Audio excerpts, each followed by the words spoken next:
VSCC 24 news, सच के आगे कोई नहीं। नमस्कार, BSCC 24 न्यूज़ में आपका स्वागत है। मैं हूं एम अब्बास। गुजरात के बनासकांठा जिले के गांव घंटियाली से एक बड़ी समस्या की खबर सामने आई है। भारी बारिश के बाद गांव में जलभराव ने लोगों का जनजीवन अस्त व्यस्त कर दिया है।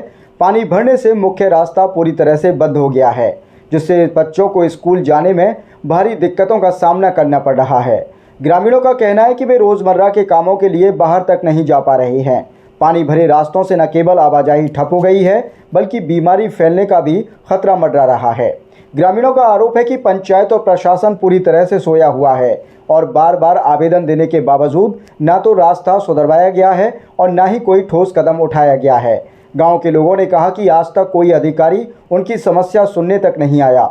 परेशान होकर ग्रामीण अब मीडिया की मदद लेने को मजबूर हो गए हैं। उनका कहना है कि यदि हालात जल्द नहीं सुधरे तो वे बड़ा आंदोलन करेंगे। ग्रामीणों का दर्द साफ झलकता है। सरकार और पंचायत भले ही कागजों पर सक्रिय हो, लेकिन जमीनी हकीकत यही है कि लोग पानी में डूबकर जीने को मजबूर हैं। बोलो। 7-8 तारीख बहु वरसाद अमरा घंटियाली में थयो छे। चारे बाजू पानी भराई गयो छे, तळाव फाटी गयो छे અને ગામમાં જવાનો રસ્તો બંધ થઈ ગયો છે, છતાં તંત્ર કોઈ આવતું નથી। અમે અરજીઓ કરી છે, પણ અમારે એક જ રસ્તો છે, છોકરા ભણવા કેવી રીતે જાય, ગામ બહાર જવું કેવી રીતે, અમારે ધંધા ઉપર કેવી રીતે જાવ। એટલે મહેરબાની કરીને અમારું આ કામ કરો તમે। કેટલા ઘરો ડૂબમાં છે? ઘરો છે 17,000 ઘર ડૂબમાં છે। અત્યારે ઘરોમાં પાણી છે? હા, અત્યારે પાણી છે બધા।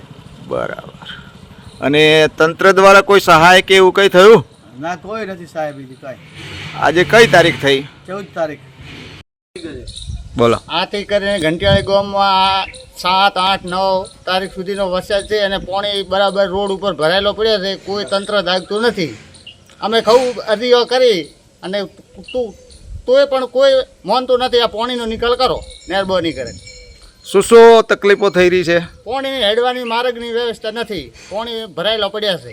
આ રસ્તો એક જ છે કે બીજો એક જ ઘંટિયાળીમાં આવવા જવા માટેનો એક જ રસ્તો છે। ઘંટિયાળી ગામની આ હાલત છે, જોઈ લો।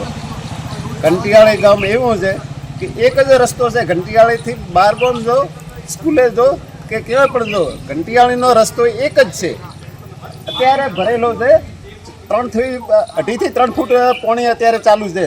તલાવ છે તો એ ભરેલો છે, સાઈડમાં આજુબાજુમાં ઘરો છે તો એ પાણીમાં ગરકાવ છે। હજુ સુધી કોઈ ગામને જોવા નથી આવ્યું કે કોઈ સહાય નહીં આવી। આ ગામ એવું છે કે અમે જે અધિકારીઓ છે એમને કોઈ કહેતું નથી, એટલે એ આવતા નથી કે ઘંટિયાળી ગુજરાતમાં તો નહીં પણ ભારતમાં છે નહીં એવું આરા અત્યારે બેઠેલા સીટ ઉપર એ આવું જાણે છે કે ઘંટિયાળી છે જ નહીં। તમે આના માટે કોઈ રજૂઆત કરી હતી? અરે રજૂઆત વારંવાર કરો છો, કોઈ પાણી નિકાલ માટે કરી? કેટલા ઘરો પાણીમાં છે? લગભગ 40 થી 45 ઘરો અત્યારે પાણીમાં છે। સરકારે આના માટે કોઈ રજૂઆત સાંભળી ખરી તમારી? કોઈ રજૂઆત સાંભળતા નથી, કોઈ આવતા નથી। કાલે આપણા અધ્યક્ષ સાહેબ હોરલા આવીને ઓટો મારીને જતા રહ્યા, પણ વચ્ચે ઘંટિયાળી આવે છે, ઘંટિયાળીની મુલાકાત લઈને જવું તો ને। અચ્છા, ઘંટિયાળી અધ્યક્ષ સાહેબ આવ્યા નથી? કાલે અધ્યક્ષ સાહેબ હોરલા આવ્યા હતા, હા હા, ઘંટિયાળી નહીં। બરાબર હું છે। એ કહું છું ને કે ઘંટિયાળી ગુજરાતમાં છે જ નહીં। હા હા, સાહેબ મોને જ્યારે એમને ભીખ માંગવી હોય, વોટ લેવો હોય, ત્યારે દોડી ઘંટિયાળી આવે છે, થાપોટા મારીને ઉડાવીને વોટ લઈને જાય છે।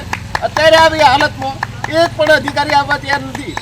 પરબતભાઈ હોય, શંકરભાઈ હોય, કોઈ પણ હોય, હું કોઈ પાર્ટીને કાપણી નહીં કરતો। તલાટી અને બીજા કોઈ નાના કર્મચારીઓ સિવાય મોટા અધિકારીએ કોઈ મુલાકાત લીધી ખરી? કોઈ મામલદાર શ્રી, TDO શ્રી? ઘંટિયાળી કોઈ અધિકારી આવ્યો નથી હજી સુધી। બરાબર। તલાટી બિચારો શું કરે? તલાટી આવે ને ઓટો મારીને જાય। હા હા।